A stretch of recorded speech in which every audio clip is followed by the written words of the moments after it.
Last time जैसा कि मैंने क्लास 10th को अभी एक टॉपिक पे छोड़ा था रिफ्लेक्स एक्शन, लेकिन उससे पहले आपको नर्व सेल के बारे में बताया था, हाउ द इंफॉर्मेशन मूव ये बताया था, और न्यूरोमस्कुलर जंक्शन बताया था, ठीक है, और नर्व सेल के स्ट्रक्चर के बारे में बताया था।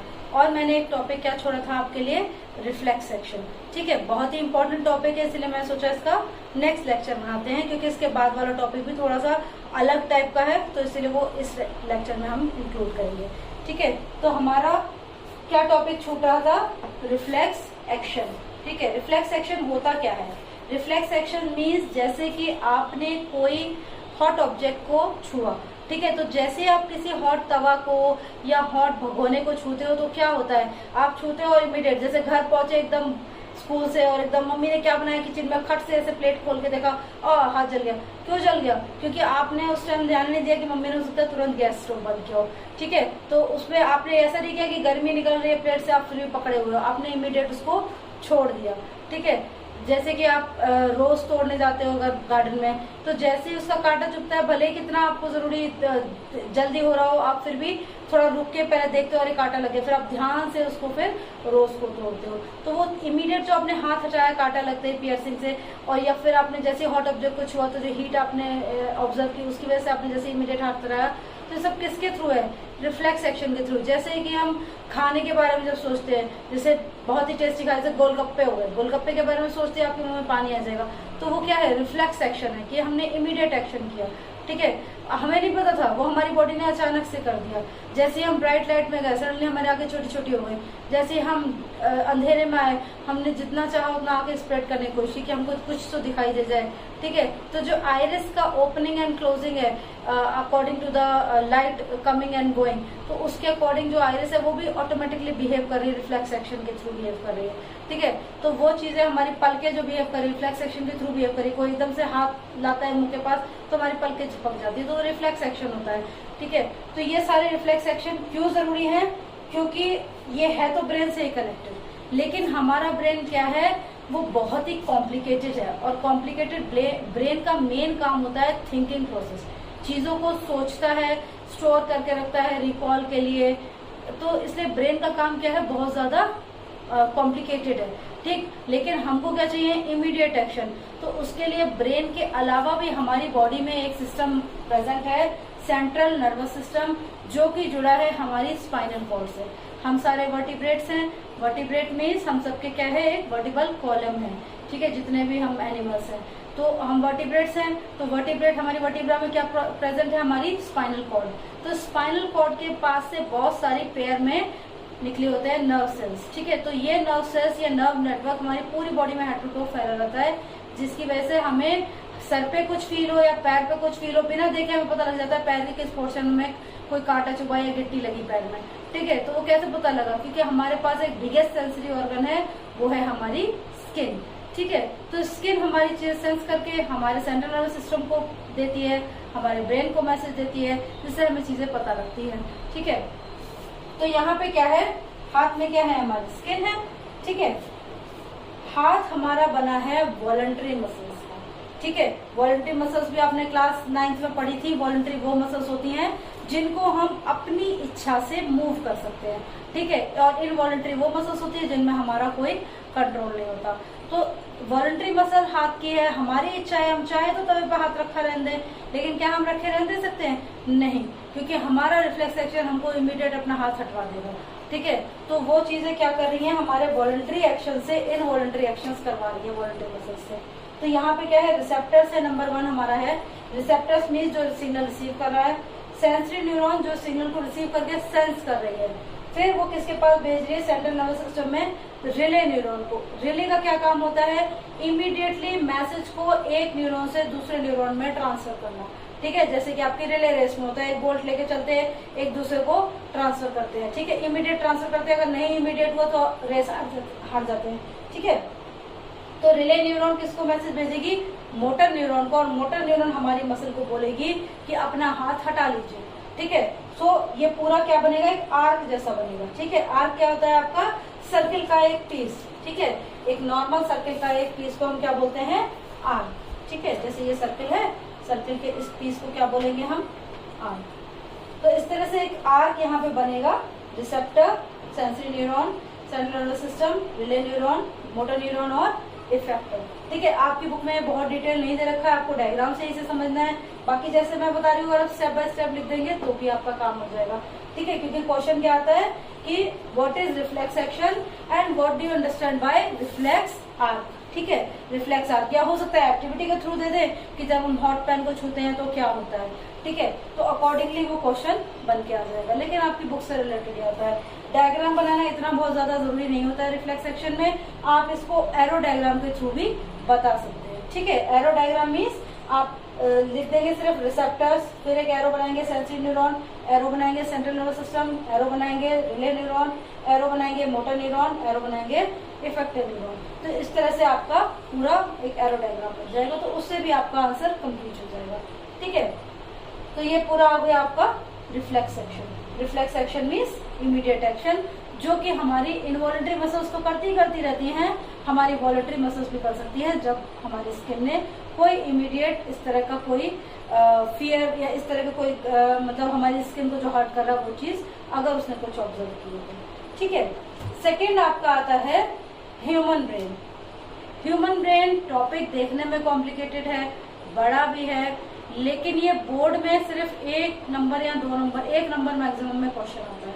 ठीक है, ज्यादा से ज्यादा 2 नंबर आ सकता है, लेकिन ब्रेन का डायग्राम आज तक तो आया नहीं है। लेकिन अगर बाई चांस अगर आपको लगता है कि मैम क्या बोलती नहीं आएगा तो हम प्रैक्टिस नहीं करेंगे, छोड़ देंगे, तो आप क्या कर सकते हैं, इसको रफली प्रैक्टिस कर लीजिए। मैंने बहुत रफ डायग्राम बनाया क्योंकि मुझे भी बहुत ज्यादा, क्योंकि देखिए साइंस स्टूडेंट और ड्राइंग स्टूडेंट में यही अंतर होता है कि ड्राइंग में आपको चीजें बहुत खूबसूरती से बनानी चाहिए, साइंस में आपको चीजें बनानी है सिर्फ रिप्रेजेंटेशन के लिए। ठीक है, ब्यूटीफाई करने के लिए नहीं। तो आप एक रफ डायग्राम बनाइए जिसमें एटलीस्ट सारे पार्ट दिखें और उनकी लेबलिंग कर दीजिए, बस इतना आप डायग्राम प्रैक्टिस करिए। बुक का देख के एकदम डॉट डॉट डॉट डॉट ऐसे करके नहीं प्रैक्टिस करिए। तो आप, क्योंकि मुझे मेरी साइंस की मैम यही बोला करती थी, तो टीचरों की चीजें याद रहती है, तो मुझे अपनी टीचर की चीज याद थी कि आप डायग्राम बना रहे हैं, ड्रॉइंग नहीं बना रहे हैं। ड्रॉइंग में आप शेड वेड ये सब चीजों पर ध्यान देते हैं, डायग्राम में आपको ध्यान देना है मेन सारे पार्ट आ जाने चाहिए और लेबलिंग अच्छी हो जानी चाहिए। और यह है कि गधा घोड़ा नहीं दिखना चाहिए, थोड़ा बस इसका ध्यान रखना है, पर बहुत ज्यादा घोड़े को यूनिकॉर्न नहीं बना देना है। ठीक है, तो अकॉर्डिंगली काम करना है। तो यहाँ पे मैंने क्या बनाया है, देखिए बस ऐसे लोब बनाया है, फिर यहाँ पे एक्सटेंशन, यहाँ पे थोड़ा सा मैंने इस तरह का मिक्स तरह का बनाया है, फिर ये पार्ट बनाया और ये पार्ट। ये 3 मेन पार्ट हैं, ये आउटर लाइन और ये सबसे आउटर मोस्ट लाइन, ये सब चीजें ज्यादा इंपॉर्टेंट है। ठीक है, तो ब्रेन हम शुरू करते हैं स्टेप बाय स्टेप। पहला हमारा है ब्रेन का आउटर पार्ट, क्रेनियम। फिर है ये आपका जो सेरिब्रम है, ये पार्ट है फोर ब्रेन का। ठीक है, ब्रेन के 3 पार्ट हैं, fore brain, mid brain, hind brain. ठीक है, क्रेनियम क्या है, इसको मैंने नंबर 1 कर दिया, करने की जरूरत भी नहीं है इतना। क्रेनियम बस ये है कि आउटर मोड जो हमारी स्कल होती है उसको हम क्रेनियम बोलते हैं, the hardest part which is used to protect our delicate brain. ठीक है, सेम यहाँ पे हमारी स्पाइनल कॉर्ड को प्रोटेक्ट करने के लिए क्या है, हमारा वर्टिब्रल कॉलम। ठीक है, जो हमारी वर्टिब्रा है, तो वो हमारी इसको कंट्रोल कर रही है, इसको प्रोटेक्ट कर रही है, और क्रेनियम हमारे ब्रेन को प्रोटेक्ट कर रहा है। ठीक, फिर ब्रेन डिवाइडेड है फोर ब्रेन, मिड ब्रेन और हिंड ब्रेन में। फोर ब्रेन का मेजर काम है, ये हमारे ज्यादा फ्रंट में हमारे फॉरहेड के पास होता है, तो ये फॉरहेड और ऊपर का जितना पोर्शन है ये फोर ब्रेन होता है। तो फोर ब्रेन में मेजर काम है थिंकिंग प्रोसेस, थॉट प्रोसेस, जो भी हम याद रखते हैं वो सारी चीजें। तो हमारे मेमोरी का काम क्या कर रहा है, हमारा फोर ब्रेन। ठीक है, फिर हमारा मिड ब्रेन और हिंड ब्रेन ज्यादातर एक साथ मिलके काम करते हैं। ठीक है, मिड ब्रेन के काम को बहुत ज्यादा डिस्क्राइब नहीं किया गया क्योंकि ब्रेन एज बहुत ज्यादा आपके में एक्सप्लेन नहीं है। जैसे बड़ी बहुत हायर क्लासेस में भैया MBBS कर रहे हो, कुछ अलग से कर रहे हो, तो वहाँ हो सकता है एक्सप्लेन हो, पर आपके 10th में इतना अच्छे से नहीं दिए रखा है क्योंकि बस आपको इंट्रो दिया हुआ है। तो इंट्रो में क्या है, मिड ब्रेन और हिंड ब्रेन को एक साथ दे दिया गया है। मिड ब्रेन का ज्यादातर काम होता है अनकॉन्शियस मेमोरी को स्टोर रखना।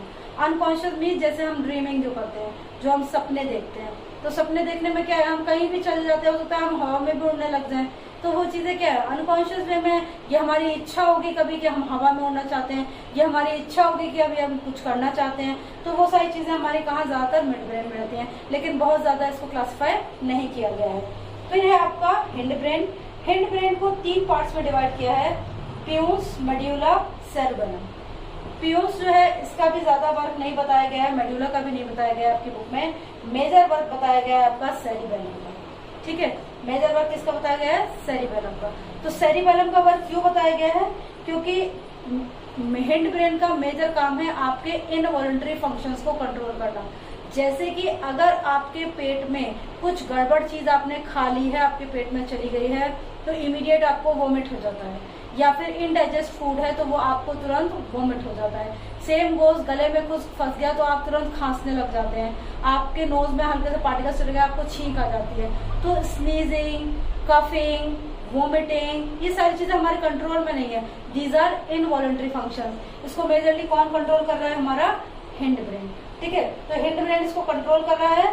प्लस इनवॉलंटरी फंक्शंस के अलावा एक और चीज आती है कि ब्रेन का ऐसा कौन सा पार्ट है जो रिस्पॉन्सिबल है आपके राइटिंग स्किल के लिए, आपकी साइकिलिंग के लिए। तो साइकिलिंग और राइटिंग स्किल लिए क्यों बोला? क्योंकि राइटिंग स्किल में हमेशा हम पेंसिल को एक स्पेसिफिक वे में पकड़ते हैं, ठीक है। ऐसा नहीं है कि हम यहाँ पे पेंसिल को अटका लिए और लिखना शुरू कर दिए। हम एक स्पेसिफिक वे में पेंसिल को पकड़ते हैं और उसके अकॉर्डिंग फिर हम लिखते हैं। सेम गो साइकिल में। साइकिल हमारी हाइट लगभग जितनी आधी हाइट की होती है, पहिए उसके इतने से टच होते हैं रोड पे, ठीक, उसके और बहुत ही थिन मटेरियल का होता है, फिर भी हम उसको बैलेंस करके चलाते हैं। साइकिल के कंपैरिजन में हम बहुत ज्यादा थिक होते हैं, उसके बावजूद हम उस साइकिल को चला पाते हैं। क्यों? क्योंकि हमारा ब्रेन हमको ट्रेन करता है फॉर दैट बैलेंसिंग एक्ट, ठीक है। तो वो बैलेंसिंग एक्ट हमको किसने ट्रेन करवाई? हिंड ब्रेन में मेमोरी सेव हुई जाके, जिससे कि हम बैलेंसिंग एक्ट सीख पाए। सेम हो जाता है वॉकिंग इन स्ट्रेट लाइन। तो नॉर्मल वॉकिंग एक अलग चीज है, लेकिन वॉकिंग इन स्ट्रेट लाइन में आपको ध्यान रखना है कि आगे वाले से भी आपका पैर ना लगे और पीछे वाला भी आप पे पैर ना लगा दे। तो वो चीज क्या है? वो एक ट्रेनिंग है। जो मार्च पास्ट होता है या वॉकिंग इन स्ट्रेट लाइन होता है, वो एक ट्रेनिंग होती है। तो वो ट्रेनिंग हम किसकी वजह से पा रहे हैं? हमें मिल पा रही है हिंड ब्रेन की वजह से, ठीक है। तो हिंड ब्रेन हमारी जितनी भी बैलेंसिंग एक्ट्स हैं उन सबको कंट्रोल करता है, जैसे कि प्रॉपरली राइटिंग पेंसिल पकड़ के, और साइकिलिंग, या फिर वॉकिंग इन स्ट्रेट लाइन। तो मेजरली हमको ब्रेन में क्या याद रखना है? वैसे ब्रेन के पार्ट्स वगैरह बहुत कम आते हैं, इनकेस अब अगर आने लगे हों तो मुझे थोड़ा आइडिया नहीं है, लेकिन हो सकता है अभी भी। लेकिन मैंने देखा है मेजरली क्वेश्चन पेपर में सेरिबेलम का ही फंक्शन पूछते हैं या बैलेंसिंग का ही फंक्शन पूछते हैं। तो यहाँ पे एक वर्ड और मैंने लिख दिया है सेरिब्रम। तो इस सेरिब्रम को आप स्किप भी कर सकते हैं, वरना आप फिर कंफ्यूज हो जाएंगे, ठीक है। तो सेरिब्रम आप चाहे तो ना लिखें यहाँ पे, क्योंकि सेरिब्रम एक्चुअली पार्ट किसका है? फोर ब्रेन का। तो आप एज ए फोर ब्रेन की एक्शंस अगर याद रख लेंगे तो इसको याद रखने की जरूरत ही नहीं है, ठीक है। फिर आपका मिड ब्रेन किसके साथ फंक्शन आउट कर रहा है? हिंड ब्रेन के साथ। हिंड ब्रेन में मेजरली किसकी डिटेल दे रखी है? सेरिबेलम की, ठीक है। तो अकॉर्डिंगली आप ये चीजें याद रखेंगे। ह्यूमन ब्रेन में fore brain, mid brain, hind brain. Fore brain all the thought thinking process, mid brain, hind brain, all the involuntary functions. In brain do one more function, that is with the cerebellum. It is useful for the training of the that balancing acts, ठीक है। Balancing acts की training कौन करा रहा है? आपका cerebellum, ठीक। उसके बाद आता है हमारा क्रेनियम और वर्टिब्रल कॉलम में। दोनों किसके बने हैं? बोन के बने हैं। हमारा ब्रेन कैसा है? डेलिकेट।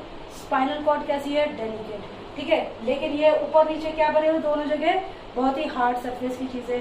तो ये हमारा ब्रेन, अगर हम थोड़ा सा भी कहीं झटका खाएंगे तो हमारा ब्रेन हमारे स्कल से टकरा के डैमेज हो सकता है। लेकिन ऐसा होता तो नहीं, कई बार हम यूं ही गिर जाते हैं, पर ऐसा थोड़ी हमें मेमोरी लॉस हो जाएगा, ठीक है। तो वो क्यों नहीं होता है? वो इसलिए नहीं होता है क्योंकि हमारे ब्रेन में और हमारे वर्टिब्रल कॉलम में स्पाइनल कॉर्ड और हमारे ब्रेन को सिक्योर करने के लिए एक फ्लूइड भरा रहता है, जिसका नाम होता है सेरिब्रोस्पाइनल फ्लूइड। फ्लूइड का क्या नाम है?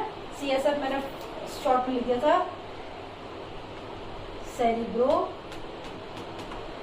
Spinal fluid. दोनों के नाम इसमें इंक्लूडेड है। सेरिब्रो यानी हमारा ब्रेन, और स्पाइनल यानी हमारी स्पाइन, और फ्लूइड यानी वो जो लिक्विड प्रेजेंट रहता है, ठीक है। सेमी सॉलिड जेली टाइप का होता है। सो वो लिक्विड प्रेजेंट रहता है किसके लिए? It will work as a shock absorber, जिससे कि हमारे ब्रेन को हल्के फुल्के अगर झटके लगे तो हमारा ब्रेन हमारे ही क्रेनियम से टकरा के डैमेज ना हो जाए, ठीक है। लेकिन बहुत ज्यादा प्रोटेक्ट नहीं कर सकता है, इसीलिए हमको सजेस्टेड रहता है हेलमेट पहनना, क्योंकि हमारा ब्रेन ही मेजर पार्ट है। अगर हमने हेलमेट नहीं पहना होगा तो भले ही कितना ही हमारा ये सेरिब्रल फ्लूइड भरा है, लेकिन एक लिमिट के बाद अगर हमारा क्रेनियम कहीं टकराएगा तो फ्लूइड भी वहां पे नहीं शॉक एब्जॉर्ब कर पाएगा और ब्रेन सीधे जाके क्रेनियम से टकरा जाएगा। इंटरनल ब्लीडिंग के थ्रू जो है वो वहीं पे ऑन द स्पॉट डेथ कर देता है ह्यूमन बीइंग की। ठीक है, तो इसीलिए हेलमेट सजेस्टेड रहता है कि आप जब टू व्हीलर पे, स्पेशली टू व्हीलर पे पहने जाते हैं हेलमेट्स, तो टू व्हीलर में आप हेलमेट जरूर पहनेंगे।